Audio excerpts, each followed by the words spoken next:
Knowledge hub में एक बार फिर आपका हार्दिक स्वागत है। आज बात करते हैं हमारे पड़ोसी देश श्रीलंका की इतनी बुरी आर्थिक स्थिति की। ऐसा क्यों हो रहा है, क्या कारण है और किन किन वजहों से, किन लोगों के कारण श्रीलंका इस बुरी हालत में पहुंचा है। आगे बढ़ने से पहले आपसे अनुरोध है, कृपया इस चैनल को सब्सक्राइब कर दें, इस वीडियो को अधिक से अधिक लोगों के साथ शेयर करें, वह जो बेल आइकन बना है उसको दबा दें ताकि सब जो नई चीजें हम करते हैं वो आप तक पहुंच जाएं।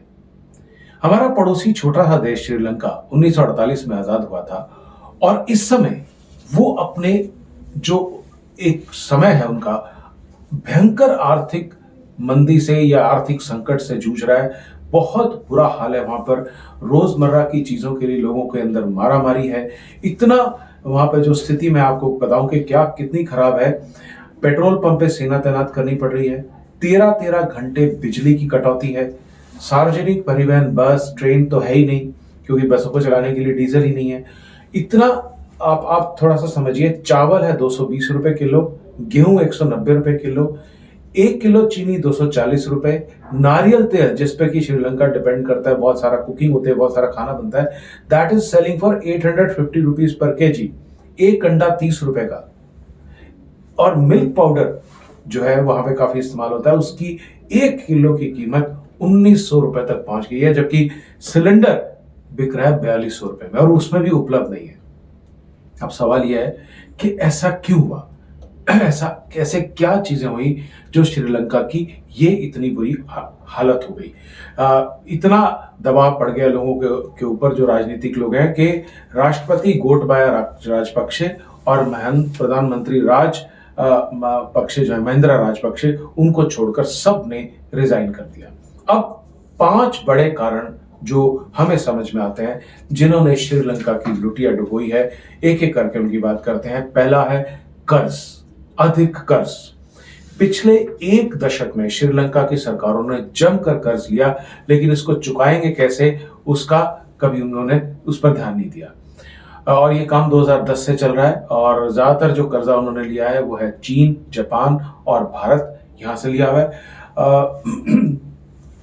आपको एक मजेदार बात बताता हूं। रानिल विक्रमसिंघे जो कि 1 साल 2018-19 में प्रधानमंत्री रहे, उन्होंने अपना एक पोर्ट हबनटोटा वो 99 साल के लीज के लिए चाइना पर दे दिया गया। और ये चाइना ने जो लोन लिया था चाइना से, उन्होंने उसकी पेमेंट के बदले में दिया गया।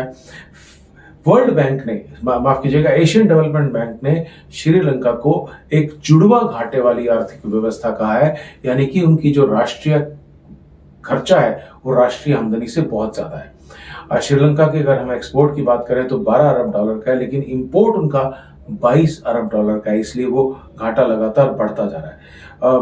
सब जितनी जरूरी चीजें हैं रोजमर्रा की, सब श्रीलंका इंपोर्ट करता है। इस वजह से, क्योंकि उनके पास विदेशी मुद्रा है नहीं, तो वो चीजें खरीद नहीं पा रहे हैं। विदेशी मुद्रा का भंडार उनका लगभग 70% कम हो गया। पहले 4 बिलियन डॉलर होता था 2000 जो है उसमें, और अब सिर्फ उनके पास मात्र 2.3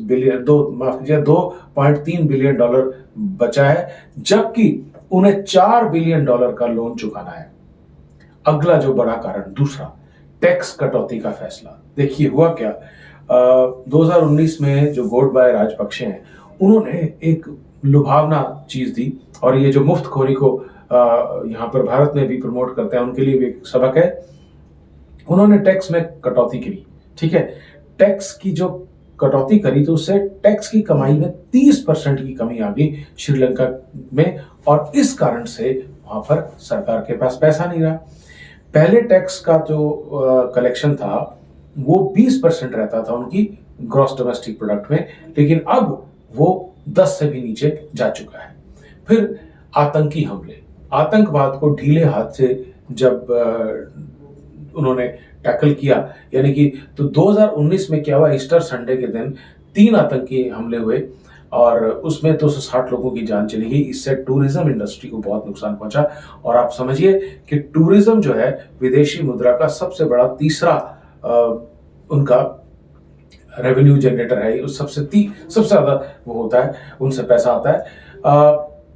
2018 में श्रीलंका में 23 लाख टूरिस्ट आए थे, लेकिन पहले आतंक कि हमले, फिर कोविड। इसके कारण क्या हुआ कि 2021 में सिर्फ 1.94 लाख लोग, यानी कि 10% से भी कम लोग टूरिस्ट आए। तो आप सोच सकते हैं 21 लाख लोग कम आए तो कितना उसका असर पड़ा होगा टूरिस्ट पर। ज्यादातर लोग आते हैं भारत, चीन, ब्रिटेन, फ्रांस, जर्मनी से। इसके अलावा श्रीलंका के दो राजनीतिक परिवार हैं, वो ही सत्ता पलट का खेल उन्हीं के अंदर चलता है। उन दोनों के ऊपर भ्रष्टाचार के इल्जाम है और उनके काफी गलत फैसले हैं। पहली पार्टी है श्रीलंका फ्रीडम पार्टी, जिसके मुखिय हैं मैत्रीपाला सिरिसेना, और दूसरी है श्रीलंका पोडुजेना पेरुमना पार्टी, जिसके मुखिया है महिंदा राजपक्षे। अब अगर हम बात करें तो एक दूसरे में कंपटीशन है, एक दूसरे में प्रतियोगिता हो रही है कि कौन देश के लिए ज्यादा बुरा कर रहा है या कौन ज्यादा भ्रष्टाचार कर रहा है। फिलहाल जो सत्ता में है वो है राजपक्षे परिवार। अब राजपक्षे जो है बहुत शक्तिशाली राजनीतिक परिवार है। पहले क्योंकि जो शासन में नहीं है हम उनकी बात नहीं करते, हम 5 जो प्रमुख सदस्य हैं राजपक्षे परिवार के उनकी बात करते हैं।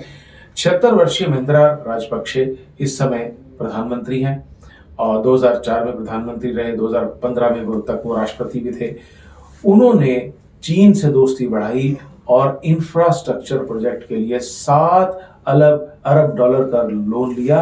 और मजेदार बात यह है कि सारे प्रोजेक्ट सिर्फ शायद कागजों पर ही थे। गोटबाया राजपक्षे वो इस समय राष्ट्रपति हैं। ठीक है, ये जो टैक्स में कमी की गई है, कटौती की गई है, इसका मुख्य कारण। और एक और बात, केमिकल फर्टिलाइजर का इस्तेमाल, जिस पर मैं आता हूं। ठीक है, इसके अलावा जो और राजपक्षे परिवार के लोग हैं, बासिल राजपक्षे, चामक्स राजपक्षे, नामल राजपक्षे, इन सब पर अलग अलग तरह के इल्जाम है। असली एक कारण और हुआ है, पांचवा जो कारण है वो है खेती में केमिकल फर्टिलाइजर्स पर बैन।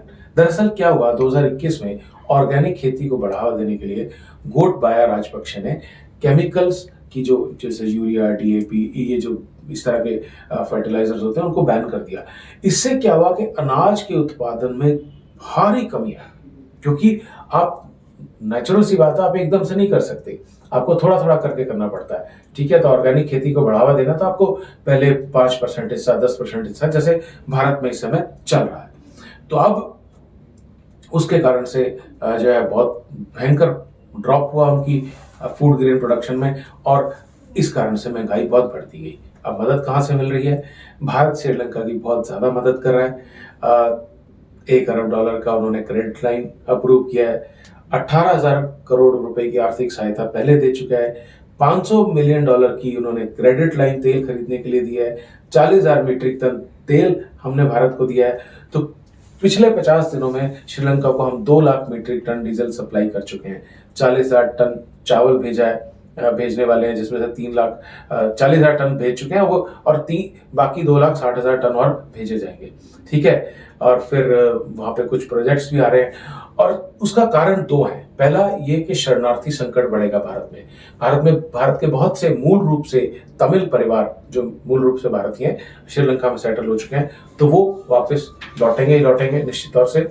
ठीक है, और दूसरा, श्रीलंका जो जियोपॉलिटिकल पोजीशन है उसमें बहुत महत्वपूर्ण है भारत के लिए, और भारत चाहता है कि इस मौके का फायदा उठाकर श्रीलंका की जो चीन का प्रभाव श्रीलंका में बढ़ा हुआ है उसको काउंटर किया जाए, ताकि भारत का प्रभाव भी वहां बना रहे। लेकिन मैं समझता हूं श्रीलंका की इस कहानी से, श्रीलंका के अंदर जो आर्थिक संकट हुआ है, इस सब से हमें एक सबक लेना चाहिए, पूरे विश्व को सबक लेना चाहिए, कैसे गलत नीतियां, गलत फैसले, लोग लुभावने फैसले और बिना आमदनी की परवाह किए खर्चा करना, ये सब जो है एक देश के लिए बहुत घातक सिद्ध हो सकता है। और हमें उम्मीद है आने वाले दिनों में श्रीलंका जल्द ही संकट से उबर जाएगा। बहुत बहुत धन्यवाद।